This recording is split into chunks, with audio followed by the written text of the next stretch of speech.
Le projet France est le projet porté par Arnaud Montebourg dans le cadre de la primaire de la gauche qui se tiendra en janvier 2017. Ce projet inclut une réforme démocratique majeure. C'est cette dimension qui est brièvement présentée dans cette courte vidéo.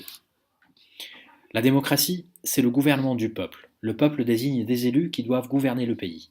Cette forme démocratique ne doit plus exclure pour autant le peuple une fois qu'il a voté.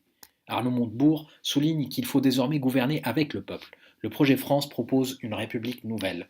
Elle permettra d'augmenter la responsabilité des dirigeants politiques. Elle permettra aussi de faire entrer les citoyens dans le système politique. Depuis l'instauration du quinquennat, nous avons tous l'impression d'être en campagne permanente. Cette réalité est renforcée par le recours systématique aux primaires.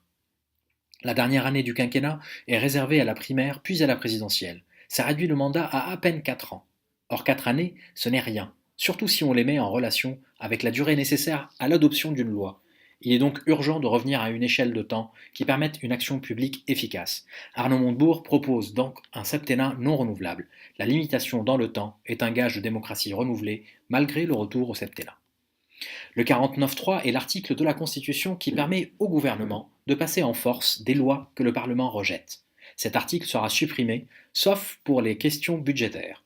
Par ailleurs, chaque ministre pourra être remis en cause, à titre individuel, par le Parlement. Cela évitera de faire tomber un gouvernement dans le cas où la politique d'un seul ministre est délégitimée par les élus du peuple.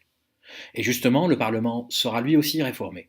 La France est l'une des démocraties qui a le plus grand nombre de parlementaires. Arnaud Montebourg propose de réduire le nombre de députés qui passerait de 577 à 350.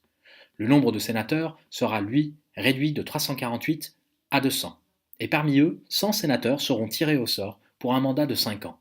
Ils participeront d'une bonne représentativité sociologique des parlementaires. Par ailleurs, le Sénat aura un rôle d'évaluation des lois et de contrôle des finances publiques, rôle crucial pour une démocratie moderne. Et même ainsi réformée, la démocratie représentative n'empêchera pas la démocratie directe. Les référendums d'initiative populaire seront nettement renforcés. Ainsi, le projet France donnera directement l'initiative aux électeurs. Lorsque 10% du corps électoral, c'est-à-dire à peu près 4,5 millions d'électeurs, signeront une pétition en bonne et due forme, une procédure légale sera enclenchée. Un contrôle de constitutionnalité préalable évitera les risques de dérapage. La présidence, le gouvernement et le Parlement ne sont pas les seules institutions à réformer. L'administration a elle aussi besoin de réformes. Historiquement, en France, le service public et en particulier la haute administration ont toujours agi dans un esprit de neutralité. Cette philosophie fait que les directeurs des administrations centrales ne changent pas au gré des alternances politiques. Le problème est que cela a créé avec le temps une forme de domination de la technostructure. Ça a clairement diminué le poids des politiques dans la prise des décisions, ce qui génère des décisions de plus en plus technocratiques et de moins en moins politiques. Or, les électeurs élisent des politiques et pas des technocrates. Arnaud Montebourg propose un changement au niveau des principales directions centrales à chaque alternance politique. La société civile, donc les salariés, les syndicalistes, les dirigeants d'entreprises, des universitaires, pourront prendre place à ces postes stratégiques et hautement politiques. Le projet France prévoit aussi que l'entrée à l'ENA soit réservée à des personnes de plus de 30 ans ayant déjà une expérience professionnelle certaine.